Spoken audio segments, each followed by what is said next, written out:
Assalamualaikum warahmatullahi wabarakatuh. Salam sejahtera untuk kita semuanya. Salam penggerak, bergerak, tergerak, dan menggerak. Perkenalkan, nama saya Abdul Rozak. Saya guru mata pelajaran PPKN di SMP Negeri 2 Gubuk, sekaligus sebagai calon guru penggerak angkatan 8 tahun 2020. Pada kesempatan hari ini saya akan merefleksikan modul 1.1 berdasarkan pemikiran filosofi Ki Hajar Dewantara, sekaligus mengkoneksikan materi berdasarkan pemikiran Ki Hajar Dewantara dalam proses pembelajaran sehari-hari bersama dengan peserta. Pada kesempatan hari ini saya akan mengkoneksikan materi berdasarkan pemikiran Ki Hajar Dewantara. Di dalam koneksi materi ini saya akan membagi menjadi 3 pertanyaan pematik. Yang pertama, menurut Bapak Wahyudi pernah bertanya sama saya, apa yang Anda ketahui tentang murid Anda sebelum Anda mempelajari modul 1.1 tentang refleksi pemikiran pendidikan berdasarkan Ki Hajar Dewantara. Saya sebelum mempelajari refleksi pemikiran Ki Hajar Dewantara atau filosofi pendidikan berdasarkan Ki Hajar Dewantara, saya menganggap bahwa peserta didik itu adalah selembar kertas kosong yang boleh apa saja saya tulis, dengan maksud bahwa peserta didik itu saya anggap adalah orang yang tidak tahu dan orang yang tidak mampu, sehingga saya bebas untuk memberikan pemahaman terhadap mereka. Saya paksa pembelajaran dengan metode yang saya berikan.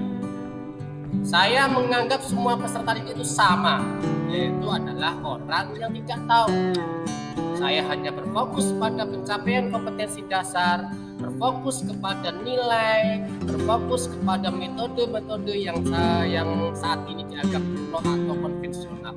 Saya lebih banyak ceramah, saya lebih banyak teacher center, artinya siswa harus memperhatikan apa yang saya sampaikan. Tapi siswa tidak memiliki kebebasan tentang bagaimana siswa akan mendapatkan suatu materi tersebut. Bahkan saya terkadang menyampaikan materi terhadap siswa yang siswa itu tidak membutuhkannya. Nah, hal yang seperti itulah yang saya ketahui sebelum saya mempelajari modul refleksi pendidikan berdasarkan Hajar. Contohnya saja ketika saya memberikan suatu pemateri atau saya memberikan suatu materi konten terhadap peserta didik. Peserta didik dalam satu kelas itu saya anggap sama. Saya memberikan pendekatan yang sama, yaitu adalah metode ceramah, terus metode pemaksaan. Jika ada siswa yang tidak bisa mengerjakan, ya saya harus memaksa karena saya berpikir kepada pencapaian kompetensi. Yang saya pikirkan setiap hari adalah nilai, dan nilai. Nilai tersebut karena apa? Karena saya saat itu berpikir adalah keberhasilan guru terhitung pada siswa kalau sudah mencapai suatu kompetensi atau siswa sudah mencapai KKM tertentu. Itu saya anggap berhasil. Tetapi saya lupa bahwa peserta didik adalah unik.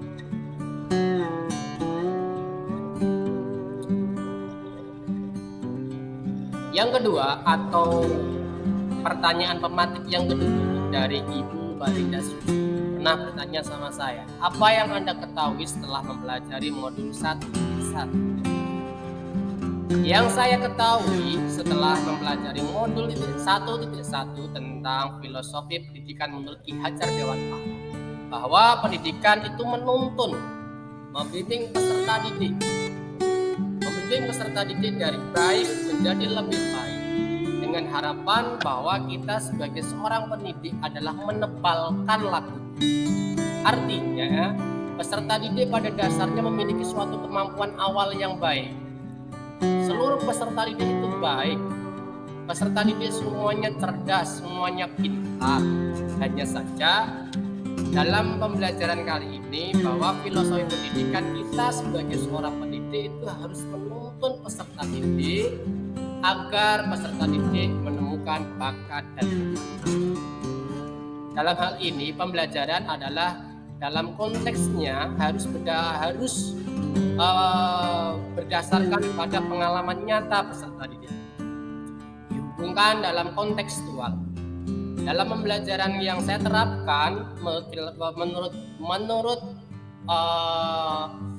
menurut filosofi pendidikan Ki Hajar Dewantara, yaitu adalah Ingarso Suntoloyo, bahwa pendidik itu harus menjadi teladan. Ing madya mangun karso, pendidik di tengah itu harus menjadi seorang motivator. Tutwuri handaya.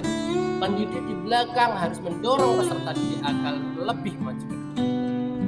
Dalam hal ini bahwa saya berpendapat peserta pendidik atau seorang harus merubah pola pikirnya bahwa peserta didik adalah orang yang memiliki pemahaman, memiliki karakteristik, memiliki keistimewaan tersendiri. Kita sebagai seorang pendidik hanya bertugas menebalkan lakunya. Kita hanya menebalkan dan memberikan apa yang diminta oleh peserta didik. Sehingga setelah pembelajaran ke depan saya lebih berfokus pada peserta didik atau student center, berpikir kritis dan berpraktikum, berkolaborasi terhadap zaman. Artinya peserta didik harus berpendidikan ini harus disesuaikan pada kodrat alam dan kodrat. Pembelajaran peserta didik harus dihubungkan dengan kontekstual peserta didik dalam kehidupan sehari-hari, berkaitan dengan kebudayaan, berkaitan dengan kearifan lokal, berkaitan dengan hal-hal apapun yang diinginkan peserta didik. Kita sebagai seorang pendidik hanya menuntun, hanya mengarahkan peserta didik jadi proses yang baik menjadi lebih baik lagi. Bagaimana peserta didik yang baik, pendidik yang baik? Pendidik yang baik adalah menuntun peserta didik menemukan minat dan bakatnya sesuai yang diinginkan oleh peserta. Pertanyaan pemantik ketiga, yaitu dari Ibu Siti Wayu. Apa yang Anda terapkan terhadap siswa berdasarkan pemikiran Ki Hajar Dewantara? Di dalam pemikiran Ki Hajar Dewantara, berdasarkan filosofi beliau, bahwa yang harus kami terapkan sebagai seorang pendidik adalah menebalkan laku. Karena pendidikan harus berhamba kepada peserta didik. Pendidikan harus berhamba pada murid. Murid adalah bukan suatu objek yang harus kita paksakan sesuai dengan keinginan, tetapi murid adalah subjek. Artinya pendidikan ini harus berdasarkan keinginan peserta didik, bukan keinginan dari pendidik. Itu yang paling penting. Sekali lagi, bahwa pendidikan harus berdasarkan keinginan peserta didik, bukan pendidik. Karena kita pendidik hanya sebatas menuntun, memotivasi, dan mendorong peserta didik agar lebih dan lebih lagi mencapai bakat dan minatnya sesuai dengan peserta didik. Dalam konteks pembelajaran sehari-hari, saya berusaha memberikan pemahaman terhadap peserta didik. Saya berusaha memberikan pembelajaran terhadap peserta didik. Saya saat ini berusaha bagaimana saya harus melaksanakan pembelajaran berbasis student center. Di dalam satu kelas yang terdapat karakter peserta didik yang berbeda-beda. Saya harus menyesuaikan dengan pola dan mekanisme yang mereka inginkan. Sebagai contoh seperti ini. Dengan era reformasi yang terbaru, era digital yang terbaru ini, bagaimana peserta didik itu bisa belajar konten materi yang bisa dikembangkan sesuai dengan perkembangan zaman. Dalam hal ini ketika saya membahas suatu konten materi, saya bebaskan peserta didik. Saya bebaskan peserta didik mencari modul ajar, mencari materi, mencari modul, mencari referensi dari manapun. Tidak hanya ditekankan dalam modul atau dalam paket dan lain sebagainya. Bahkan saya juga memberikan kebebasan peserta didik untuk bereksplorasi, berimajinasi sesuai dengan apa yang mereka inginkan. Saya lebih banyak menghubungkan materi pembelajaran kali ini dengan konteks yang diinginkan peserta didik. Menghubungkan pembelajaran yang beda, materi yang didapatkan dalam kehidupan sehari. Sebagai contoh, kemarin saya meminta peserta didik untuk melaksanakan suatu eksplorasi tentang tokoh masyarakat yang tokoh masyarakat yang berkaitan dengan nilai dan semangat gotong kebangsaan. Di situ saya membebaskan peserta didik boleh melihat konten, boleh melihat tokoh masyarakat tertentu yang memiliki sikap dan yang memiliki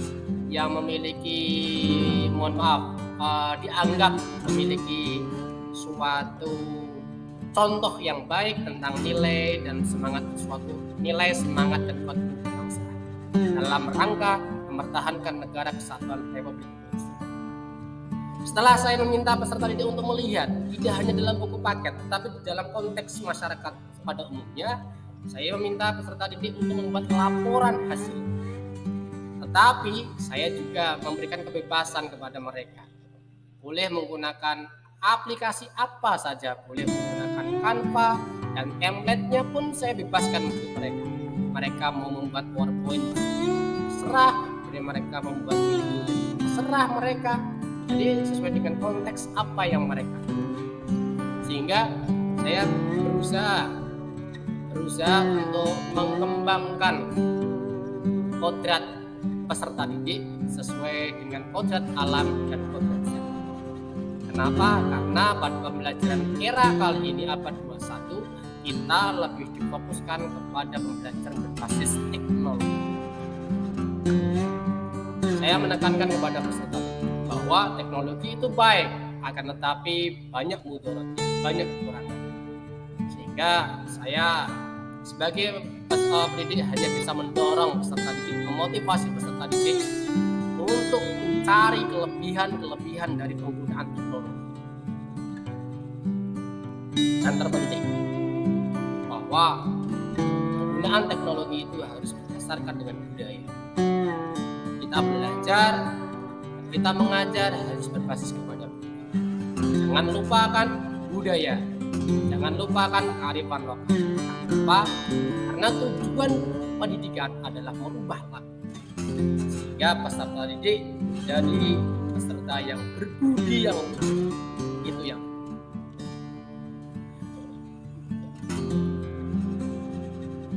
dari pemikiran pematik dan penjelasan yang sudah saya sampaikan, bahwa di sini saya bisa menyimpulkan menjadi tiga. Yang pertama, bahwa pendidik adalah menuntun murid untuk mengembangkan minat dan bakatnya sesuai dengan apa yang mereka inginkan, sehingga mencapai keselamatan yang setinggi-tingginya dan juga kebahagiaan. Yang kedua, kesimpulan yang kedua, pendidikan bukan hanya mentransfer ilmu dan nilai saja, tetapi ada penanaman budi pekerti yang luhur dan mendidik sesuai dengan kodrat alam dan kodrat sehat. Kesimpulan yang ketiga, bahwa pendidikan sejatinya adalah berhamba pada. Itu saja yang dapat saya sampaikan, kurang lebihnya saya mohon maaf sebesar-besarnya kritik dan saran, karena di sini ini adalah sebatas pemikiran saya. Dan sampai jumpa lagi. Saya mengucapkan banyak terima kasih. Sekian dari saya. Wabillahi taufiq wal hidayah. Assalamualaikum warahmatullahi wabarakatuh. Salam sejahtera. Salam penggerak. Bergerak, tergerak, dan menggerak. Dadah.